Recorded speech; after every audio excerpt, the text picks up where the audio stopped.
नमस्कार dear students, KL polytechnic की online class में आपका स्वागत है।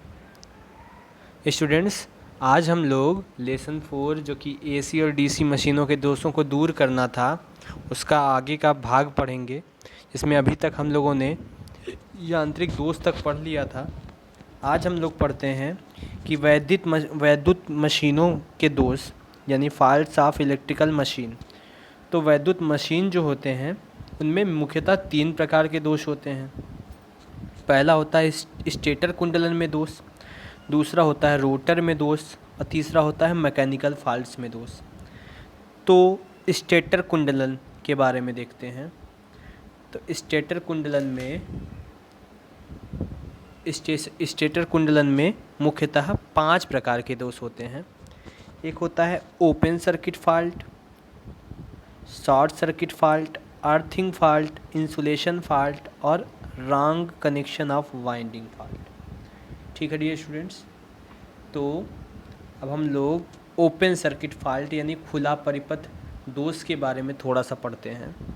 तो खुला परिपथ दोष कुंडलियों में तारों के टूटने के कारण होता है। जो कुंडली होती है ढेर सारी, अंदर वायरिंग भरी रहती है, इसमें अगर कोई भी एक वायर टूट जाए और टूट कर के टर्मिनलों पर कुंडलियों के सिरों के ढीला होने पर, संपर्क ना होने के कारण आदि जो दोष होता है उसे हम लोग ओपन सर्किट फॉल्ट के नाम से जानते हैं। ठीक है स्टूडेंट्स, और अगला पॉइंट है शॉर्ट सर्किट फॉल्ट। लघुपतन दोष दो कुंडलियों के आपस में मिल जाने के कारण या कुंडलनों के स्वयं के बर्तनों के आपस में मिल जाने के कारण होता है। यानी आपस में 2 तार अगर सट जाते हैं तो शॉर्ट सर्किट हो जाता है। ठीक है स्टूडेंट्स, उसी को ही हम लोग लघुपतन दोष कहते हैं, जो कि स्टेटर में होता है। यदि कुंडलनों के स्वयं के बर्तनों में लघुपतन दोष है तो इस दोष की जांच एमीटर और वोल्टमीटर द्वारा की जा सकती है। ठीक है स्टूडेंट्स, एमीटर द्वारा जांच करने पर दोषी कुंडली में धारा का मान अधिक आएगा, जबकि अन्य कुंडली में धारा का मान कम आएगा। क्यों अधिक आएगा? जैसे एक वायर है, दूसरा वायर उससे जुड़ गया तो इसका भी करंट इसमें चला जाएगा, तो इसका मतलब इसमें करंट का मान ज़्यादा आएगा। ठीक है, और वोल्टमीटर द्वारा जांच करने पर दोषी कुंडली के पार्श्व में वोल्टता पात कम होगा तथा ओम मीटर द्वारा प्रतिरोध नापने पर दोषी कुंडली का प्रतिरोध कम होगा। जब इसमें धारा अधिक होगी तो प्रतिरोध कम ही होगा। ठीक है स्टूडेंट्स, इसके बाद पढ़ते हैं अर्थ फॉल्ट यानी अर्थिंग फॉल्ट जो होता है। कुंडली का मोटर याक या बॉडी से संपर्क होने पर यह दोष उत्पन्न होता है। जो कुंडली का मोटर होगा अंदर, अगर वो उसकी बॉडी में संपर्क हो जाए तो यह दोष उत्पन्न हो जाता है। भू दोष की जांच मेगर या टेस्ट लैंप के द्वारा की जाती है।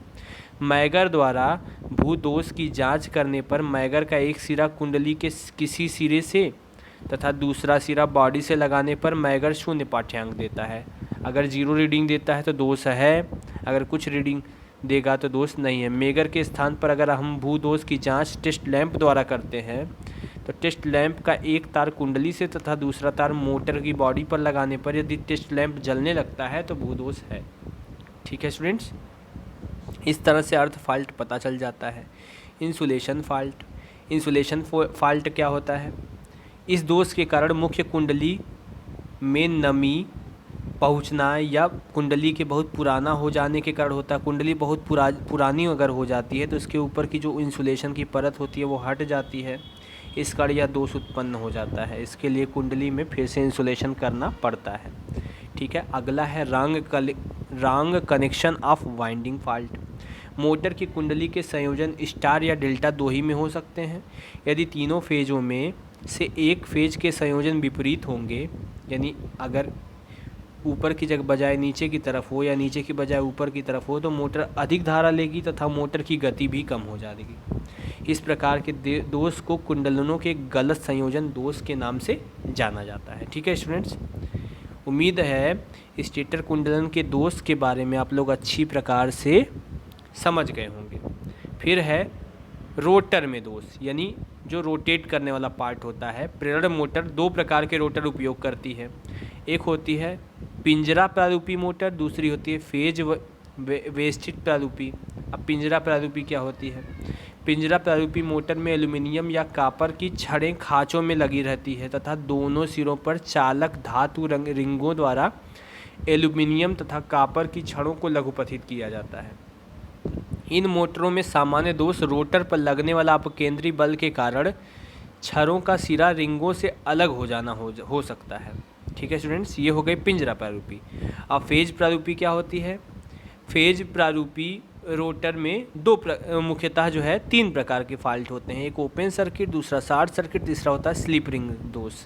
तो अब हम ओपन सर्किट के बारे में पढ़ते हैं। तो रोटर की किसी एक कुंडली में तार का टूट जाना या फिर किसी केज पर स्लिप रिंग से संयोजन का खुला होना या ढीला होना।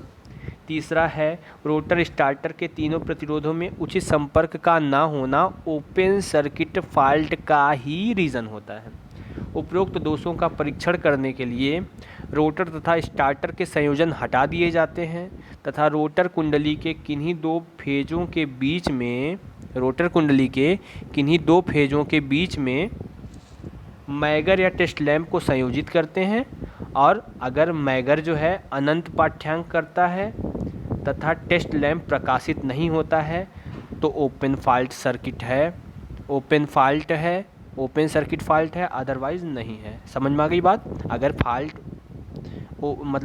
अगर धारा नहीं बहेगी तो जाहिर सी बात है मैगर अनंत पे रीडिंग देगा, अगर धारा बहेगी तो 0 पे रीडिंग देगा। इसी प्रकार से अगर धारा नहीं बहेगी तो क्या होगा? बल्ब नहीं जलेगा। अगर बल्ब जलने लगा इसका मतलब सही है। शॉर्ट सर्किट फॉल्ट, रोटर की किन्हीं दो फेजों की कुंडली के आपस में मिल जाने के कारण यह दोष उत्पन्न होता है।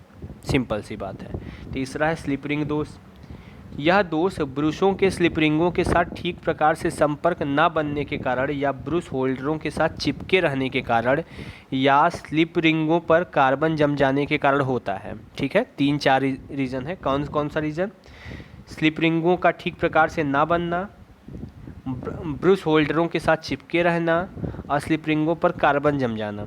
इस दोष के कारण स्लिप रिंगें गर्म हो जाती हैं तथा लोड पर मोटर की गति घट जाती है।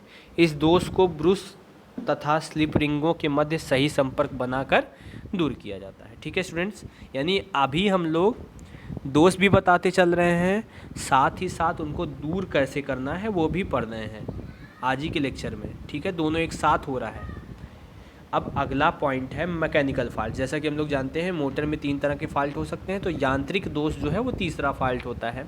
अब यांत्रिक दोष में बियरिंग एवं स्नेहन व्यवस्था में दोष, यानी बियरिंग अगर जाम हो गई है तो दोष आएगा। अगर लुब्रिकेशन सही से नहीं हुआ तो घर्षण बढ़ जाएगा जिससे मोटर खड़खड़ाने लगेगी, गर्म होगी, पावर ज़्यादा लगी। ये सिरा प्लेटों में दोष। तो सिरा प्लेटों में क्या दोष होता है? यदि सिरा प्लेटें ठीक प्रकार से नहीं लगी हैं तो मशीनों के घूमने वाले भाग से टकराने के कारण आवाज़ आने लगती है। वायु संचरण एवं शीतलन व्यवस्था में दोष। मशीन को ठंडा रखने के लिए वायु संचरण एवं शीतलन की व्यवस्था की जाती है। यदि पूरा मोटर पैक हो जाएगा तो बहुत ज़्यादा हीट होगा और उससे मोटर की सामर्थ्य घट जाएगी। यांत्रिक भागों में दोष। मशीन के घूमने वाले भागों का ढीला होना, शाफ्ट का टेढ़ा होना, झुका होना या घूर्णन वाला भाग असंतुलित होना यांत्रिक दोष के अंतर्गत आते हैं। ब्रश व्यवस्था में दोष। ब्रश जो है वो ठीक प्रकार से संपर्क न करना, संपर्क सतहों पर चिंगारी का बनना ब्रश दोष के अंतर्गत आते हैं। ठीक है स्टूडेंट्स, ये मैकेनिकल फॉल्ट ईजी था, इसमें कोई दिक्कत नहीं होनी चाहिए आप लोगों को। ठीक है, इसमें मुख्यतः 1, 2, 3, 4, 5 ही दोष आते हैं। तो इस तरह से वैद्युत मशीनों के दोष और उसके निवारण के बारे में हम लोगों ने पढ़ लिया। अब आगे बढ़ते हैं स्टूडेंट्स। 3 फेज की मोटर की मरम्मत के पश्चात उन पर किए जाने वाले परीक्षण। अगर मोटर जो है सही हो जाए उसके बाद जब उसकी टेस्टिंग करनी है कि वो एक्चुअली में सही है या नहीं, तो क्या क्या परीक्षण करना चाहिए उस पर। तो पहला दोष होता है भूदोष यानी अर्थ फॉल्ट। तो भूदोष का अर्थ है स्टेटर कुंडलन का कोई तार मोटर के लौह भाग से संपर्क हो गया है और अर्थिंग पकड़ने लगा है। ठीक है, तो इसकी जांच कैसे करेंगे? तो इसकी जांच हम चित्र द्वारा समझाते हैं। ये देखिए, यहाँ पे स्टार बिंदु है, परीक्षण लैंप जोड़ दिया गया है, फ्रेम है, एक अर्थिंग से जोड़ देते हैं। Sorry students, 1 minute, students.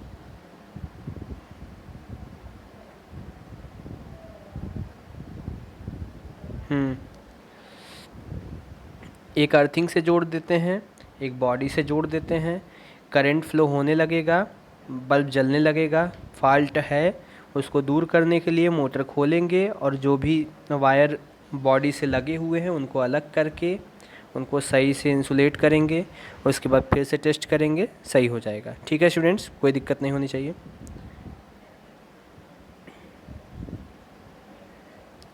ठीक, अगला पॉइंट है खुला परिपथ दोष यानी ओपन। ये एक चित्र, दूसरा चित्र और तीसरा, ये सभी भू संपर्कित फेज का पता लगाने के लिए ही था। यानी भू दोष से ही संबंधित था। ठीक है स्टूडेंट्स। अब हम लोग आते हैं खुला परिपथ। जैसा कि हम लोग जानते हैं कोई तार टूट गया है कुंडली का, या जंपरों या कुंडली जोड़ों पर ढीले संयोजन हो गए हैं, इस कारण ओपन सर्किट फॉल्ट आ जाता है। इसको दूर करने के लिए इसको चेक कैसे करेंगे, तो वही नियम है। इसमें बल्ब का एक सिरा कुंडली पर एक सिरे पर जोड़ देंगे, दूसरा सिरा जो है परीक्षण लैंप द्वारा जोड़ देंगे और दूसरा सिरा इसके केंद्र से जोड़ देते हैं। अगर बल्ब जलने लगा यानी ओपन फॉल्ट नहीं है, बल्ब नहीं जल रहा है तो ओपन फॉल्ट है। इसको दूर करने के लिए तुरंत जो है बाइंडिंग सही कर लेंगे। ठीक है स्टूडेंट्स, ये हो जाएगा ओपन सर्किट फॉल्ट। इसका चित्र ये है, मोटर फ्रेम परीक्षण लैंप। इस तरह से अगर परीक्षण लैंप जल रहा है तो फॉल्ट नहीं है, जल नहीं रहा तो फॉल्ट है। ठीक है स्टूडेंट्स, ये चित्र था 4.2 खुला परिपथ का। ठीक, तीसरा है शॉर्ट सर्किट फॉल्ट यानी लघु परिपथ।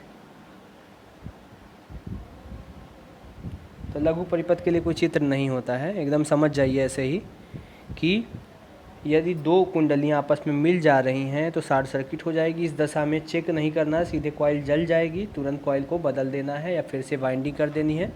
लघु परिपथ की जांच हो जाएगी यहीं पे। इसमें 220 वोल्टेज का सप्लाई देंगे, धातु ब्लेड होगी, कुंडली होगी। ये चित्र इसका है, देखिए ये रहा चित्र। ठीक, धातु ब्लेड होगी, कुंडली होगी, कुंडलन होगा, 220 वोल्टेज का सप्लाई देंगे, शॉर्ट सर्किट हो जाएगा तुरंत और तुरंत उसको जो है चेंज कर देंगे। ठीक है स्टूडेंट्स, ये था शॉर्ट सर्किट फॉल्ट। ठीक है, उम्मीद है ये लेक्चर समझ में आ रहा होगा। इसके बाद है प्रतिवर्ती दोष यानी रिवर्स फॉल्ट। तो 3 फेज की मोटरों में प्रतिवर्ती दोष कुंडली समूह या फेज को गलत रूप से संयोजित करने पे होता है। इसकी जांच के लिए एक चित्र दिया गया है, देखिए ये चित्र है। इसमें अगर ये 2 ए और सी, यहाँ ए और सी है, इसमें देख रहे हैं आप लोग जो बी फेज़ है इसकी दिशा दूसरी तरफ है। यदि सभी की दिशा एक तरफ रहेगी तो ही ये कार्य करेगा। तो इसकी दिशा हम लोग तुरंत उसका टर्मिनल बदल करके जिस दिशा में है उस दिशा में कर देंगे। इस प्रकार से चित्र हो जाएगा। फेज संयोजन के विपरीत ना हो करके सही से रहेगा तो आसानी से कार्य करेगा। ठीक है स्टूडेंट्स, उम्मीद है यह भी आपको समझ में आ गया होगा। गलत संयोजन इसी से मिलता जुलता है। गलत संयोजन अगर मान लीजिए कि 3 फेज की मोटर के संयोजन की जांच करने के लिए निम्न विधि अपनाई जाती है। इस विधि के द्वारा मोटर के रोटर को बाहर निकाला जाता है। रोटर को बाहर निकालने के उपरांत मोटर के स्टेटर में एक स्टील की बाल रख दी जाती है तथा मोटर के स्टेटर को 3 फेज की सप्लाई से जोड़ दिया जाता है। यदि मोटर कुंडली के संयोजन ठीक हैं तो स्टील की बाल स्टेटर रोड की भीतरी परिधि में घूमने लगेगी। यह संयोजन गलत है तो स्टील की बाल अपने स्थान पर ही स्थित रहेगी। ठीक है स्टूडेंट्स, उम्मीद है यह चीज़ समझ में आ गया होगा। प्रेरण मोटरों की लंबी आयु के लिए क्या क्या ध्यान रखना चाहिए तो वह भी हम लोग लगे हाथ समझ लेते हैं कि जो है प्रेरण मोटर जो होती है, इंडक्शन जो मोटर होती है, उसकी लॉन्ग लाइफ के लिए क्या क्या करना चाहिए। तो पहली बात तो इसको हाई लोड पे नहीं चलाना चाहिए। दूसरा, मोटर के प्रत्येक फेज में उचित मान पर फ्यूज लगाना चाहिए ताकि जो है बाइंडिंग ना फटे बाइंडिंग ना शॉर्ट हो बल्कि लघु परिपथ होने पर फ्यूज ही उड़ जाए। मोटर के स्टार्टर में अधिक भार रक्षण तथा वोल्टताहीनता रक्षण उचित प्रकार का होना चाहिए। मोटर की बियरिंग जांच करते रहना चाहिए और लुब्रिकेशन समय समय पर करना चाहिए। यदि किसी कारणवश मोटर भीग जाए तो उसे पूरी तरह से खोलकर उसकी कुंडलों को शुष्क हवा के झोंकों से सुखाकर उन पर पुनः वर्निशिंग करनी चाहिए। उसे भट्ठी में पकाना चाहिए। मोटर चलाने से पहले विद्युत रोधन प्रतिरोध परीक्षण अवश्य किया जाना चाहिए। ये सारे जो टेक्निक होते हैं इनसे ही पता चलता है कि प्रेरण मोटर की लाइफ लंबी होगी। स्टूडेंट्स, वीडियो थोड़ी लंबी हो रही है, इसलिए आज का वीडियो यहीं तक रखते हैं। अगले दिन जो है हम लोग प्रत्यावर्तकों के सामान्य दोष के बारे में पढ़ेंगे। तो आप लोग जो है आज का वीडियो यहीं तक रखते हैं। ये सारे फिगर का स्क्रीनशॉट ले लीजिए। ये मोटर के भू दोष की जांच करना, फिर ये भी उसी से संबंधित है और यह चित्र भी उसी से संबंधित है, जिससे पता चलेगा कि फेज कौन सा यूज़ हो रहा है। ये खुले परिपथ की ओपन फॉल्ट की जांच करना, इसी प्रकार से यह भी ओपन फॉल्ट संबंधित है, यह भी ओपन फॉल्ट संबंधित है, ये शॉर्ट सर्किट संबंधित है। इतने चित्रों का आप लोग स्क्रीनशॉट ले लेंगे और चित्र कॉपी पे बना लेंगे, नोट्स तैयार करेंगे। उम्मीद है आज का लेक्चर आपको अच्छी तरह से समझ में आया स्टूडेंट्स। इसके बाद जो अगला लेक्चर होगा वो अल्टरनेटेड से संबंधित होगा। उसके गुण दोष के बारे में हम लोग पढ़ेंगे। यांत्रिक दोष, अतितापन, भूदोष आदि कौन कौन से दोष प्रत्यावर्तक में होते हैं, उनकी आयु लंबी रखने के लिए क्या करना पड़ता है, ये हम लोग अगले लेक्चर में पढ़ेंगे। ठीक है स्टूडेंट्स, आज का क्लास यहीं समाप्त करते हैं। Thanks for watching. अच्छे से पढ़ाई करिए आप लोग।